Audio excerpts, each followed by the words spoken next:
Happy Monday. Aimee here with our first look today, and Panda is recovering from this weekend, and we have to apologize because if you are a loyal follower, which I know the number of you are growing, that reminds me, like and subscribe our YouTube channel. We're gonna get better at that. But we had scheduled last Thursday the create along with the Easter papers. But we had a big event on Saturday, and Thursday came and we thought, oh my gosh, we forgot. So we kind of just skipped it, and we're going to do it this Thursday. So if you wanted to do the create along with the Easter papers, we're going to be doing that this Thursday, and Panda will be here for that. So, but Panda needed some recovery time. We had an amazing event this weekend, and what's really cool is that because we were doing this event, we kind of pushed ourselves to create this tool.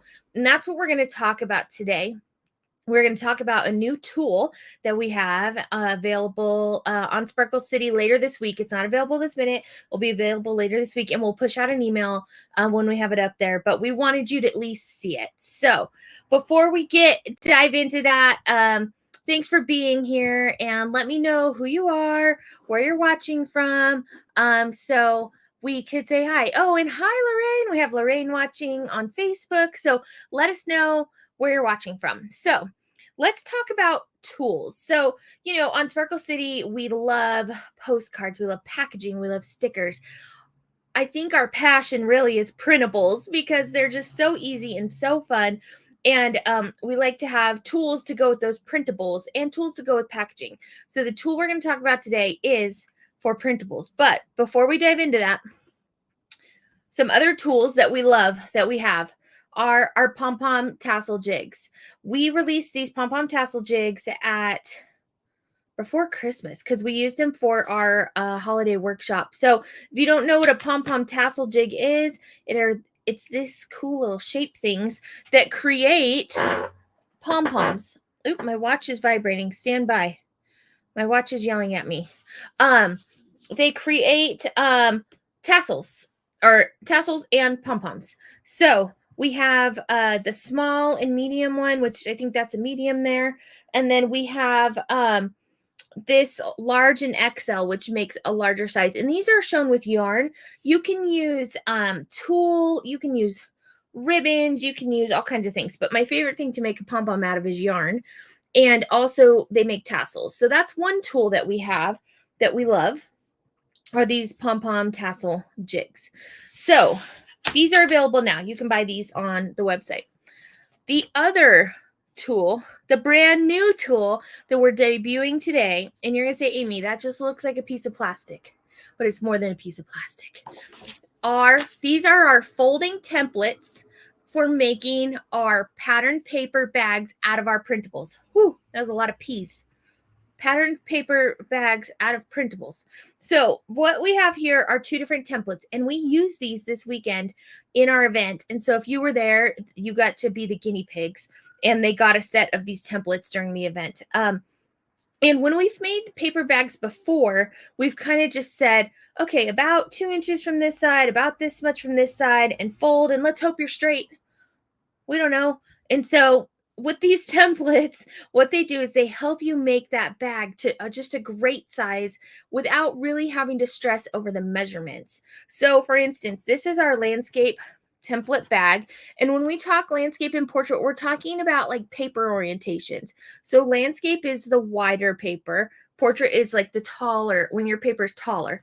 So the shorter number. So 8.5 by 11, technically, if you're saying 8.5 by 11, that's going to be portrait. If you're saying 11 by 8.5, that is landscape. So looking at the landscape template, just a folding template, on here, it does say, it's etched in there, it says folding template landscape. And then down here, there's a etched line. And we're going to talk about that line. Same thing on here. Folding template, try to get it in the reflection, portrait bag right there, portrait bag. And then it has a little line. So let me kind of show you what you do with these templates. And we're going to be using these on our create alongs from on Thursday and into the future in every workshop that we do. Let me tell you, because they are amazing. So for instance, if I have this is my landscape blue carrot background paper. And I want to turn this into a bag. All I'm going to do is I'm going to put my pretty side of my paper down. I'm going to put my template here in the middle, and I like to just kind of tap it to get it flush on the bottom and lay it down. And now it only has to be centered-ish. It doesn't have to even be perfectly centered. And all we're going to do is once we have our template aligned on the bottom here, you're just going to grab one side of your paper, fold it up, and you just use the template to help you crease your paper. And you do the same on the other side. Oop. Line it up. And what that does is it gives you the perfect overlap right here in the center to glue your bag. And so all I'll do now is take my liquid glue, and I actually like to leave the template in there because if you put glue on and it bleeds through, you don't want to glue your bag shut. So I just take my liquid glue and I put it on the flap that's going on top. Personal preference. And we're going to glue that. And then I have a dry baby wipe here, which we talk about in our workshops. We'll talk more about on Thursday, but I just want to show you generally. And you can glue that shut. Now, this style of bag I'm making right now is like the quick version, where it's just a glue in the center and then a fold.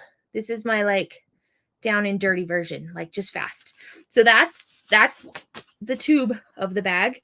And then that line on the bottom, what it does is it helps you know how much of the bag to fold up on the bottom. It's just like a guesstimate. It's just a helpful line marker. So you can do it a couple ways. You can line this up here, be like, okay, I'm aligned, and then take it and fold it like that. And you're going to crease it there. If you're more confident, you can say, okay, that looks about right, and fold it up. And it just helps you get about that 1/4 inch measurement on the bottom and on the top so that your bags are consistent and you have that nice line that you can fold that with. And so my quick version is just a fold, and then I put some glue in this flap here. Glue there to seal that flap, and then I put a little bit of glue here. And then I use, of course, my dry baby wipe because this is going to definitely be gluey. And in case you can't already hear, Stella's here right now. Stella girl's in the window. She is our neighborhood watchdog. She loves to sit at the window and stare at what's happening out on the street, and then she lets me know if I need to be alerted. Okay, so there we go. So I've glued the bottom of my bag. The baby wipes help you from just spreading oil all over. You don't want to do that. So look, now I have a cute bag. Stella is here. Okay, so that is using the landscape template. Perfect. Okay, and then a portrait. You're like, but that's so tall and skinny. Stella girl. Oh, these are just landscape papers. Let me see if I have portrait papers. I don't know if I have any portrait papers. Oh, I do. Okay, perfect. We are going to pull out a portrait egg. And this is kind of easy. You can tell this way the eggs are like pointing up, so you know that your paper's going the right direction. Now, with this one, same thing. Line it up. This method, when I glue this bag together, and we'll go into this in more detail on our create along. When I glue this bag together, I'm going to do it my preferred method, which just takes a hot second longer than the quick method. So we're just doing the same thing, lining up and folding, and that gives us a great overlap. Now, the other thing I want to do is I want to do the crease on the bottom, like we said before. But what I want to do is I'm going to cut part of it out so that my bag is not bulky. So look at that. I'm a professional 1/4 inch measurer there. So before I glue this shut, I'm going to take some scissors, which I have right here, which I'm using my wire scissors. I wouldn't recommend that. I recommend using your regular scissors. But what I'm going to do is I'm going to open this up and I'm going to cut off the wings on the side.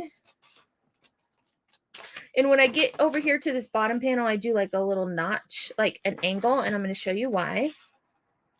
Same thing here. I cut off this wing, go right here, a little notch. And what this does, I'm going to use this back in here so I don't glue it shut. I'm going to go ahead and glue this. What this does is on the bottom of my bag, it makes it so it's less bulky when I cut off that extra paper. And it just looks a little nicer to me. Again, all personal preference on what you want to do when gluing your bags together. If you have an extra minute, I like this method. All right, there we go. Now, all you got to do, you can pull your template out, is we're just going to fold this. I don't know what shape this is, trapezoid. Got to go back to geometry here. Fold that up and glue it shut. Now, if you happen to get a lot of glue on your dry baby wipe, you definitely want to make sure that you are switching it out.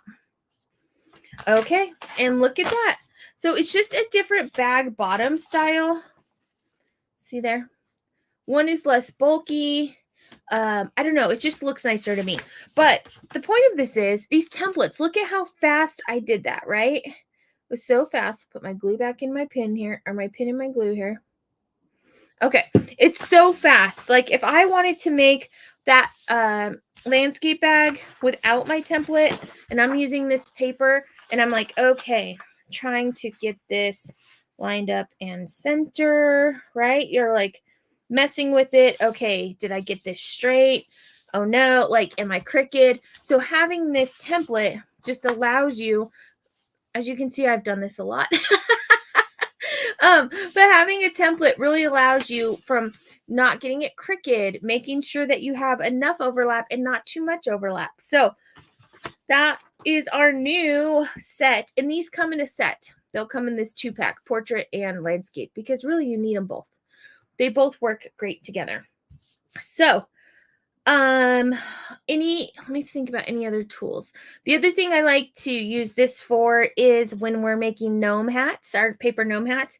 This is great to have on hand to help you with the creasing and the folding. Usually I use a ruler, but this is nice and thin, so you're not getting extra bulk in there. So just so you know, comes in handy. So we will have these available this week, and then of course on Thursday we are going to do the create along with this Easter paper bundle. So if you have any last minute Easter gifts you need to get ready for this weekend to put in baskets or hand out, we're going to be doing that here. And that's just using this bundle right here, the Easter Wishes printable bundle. So you'll want to go and check that out and purchase, download, and print that and be ready to go. The only thing you'll need besides printing those is, of course, your tools, your scissors, a paper trimmer if you want, so a circle punch if you want. I like a 2-inch one. And we did just put a new blog post up today on the website. If you go to the bottom of our homepage and go to blog, there's a new post there with all links to all our favorite supplies. You want some glue, and then you probably want some ribbon or twine because we'll do some embellishing. So thank you for jumping on with me, and I hope to see you on Thursday. So have a good week.